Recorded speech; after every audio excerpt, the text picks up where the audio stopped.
एक समय की बात है। एक राज्य में एक प्रतापी राजा राज करता था। एक दिन उसके दरबार में एक विदेशी आगंतुक आया और उसने राजा को एक सुंदर पत्थर उपहार में दिया।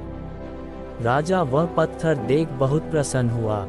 उसने उस पत्थर से भगवान विष्णु की प्रतिमा का निर्माण कर उसे राज्य के मंदिर में स्थापित करने का निर्णय लिया और प्रतिमा निर्माण का कार्य राज्य के महामंत्री को सौंप दिया। महामंत्री गांव के सर्वश्रेष्ठ मूर्तिकार के पास गया और उसे वह पत्थर देते हुए बोला, महाराज मंदिर में भगवान विष्णु की प्रतिमा स्थापित करना चाहते हैं। 7 दिवस के भीतर इस पत्थर से भगवान विष्णु की प्रतिमा तैयार कर राजमहल पहुंचा देना। इसके लिए तुम्हें 50 स्वर्ण मुद्राएं दी जाएंगी। 50 स्वर्ण मुद्राओं की बात सुनकर मूर्तिकार खुश हो गया और महामंत्री के जाने के उपरांत प्रतिमा का निर्माण कार्य प्रारंभ करने के उद्देश्य से अपने औजार निकाल लिए।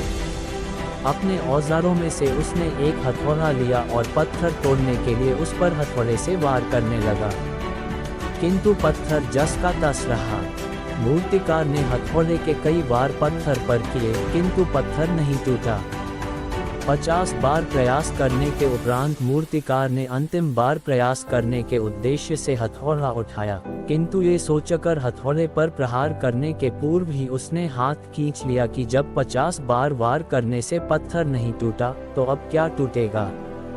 वह पत्थर लेकर वापस महामंत्री के पास गया और उसे यह कह वापस कर आया कि इस पत्थर को तोड़ना नामुमकिन है, इसलिए इससे भगवान विष्णु की प्रतिमा नहीं बन सकती।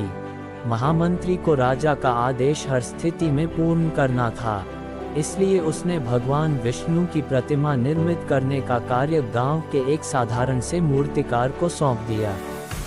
पत्थर लेकर मूर्तिकार ने महामंत्री के सामने ही उस पर हथौड़े से प्रहार किया और वह पत्थर एक बार में ही टूट गया। पत्थर टूटने के बाद मूर्तिकार प्रतिमा बनाने में जुट गया। इधर महामंत्री सोचने लगा कि काश पहले मूर्तिकार ने एक अंतिम प्रयास और किया होता तो सफल हो गया होता और 50 स्वर्ण मुद्राओं का हकदार बनता। मित्रों, हम भी अपने जीवन में ऐसी परिस्थितियों से दो चार होते रहते हैं। कई बार किसी कार्य को करने के पूर्व या किसी समस्या के सामने आने पर उसका निराकरण करने के पूर्व ही हमारा आत्मविश्वास डगमगा जाता है और हम प्रयास किए बिना ही हार मान लेते हैं।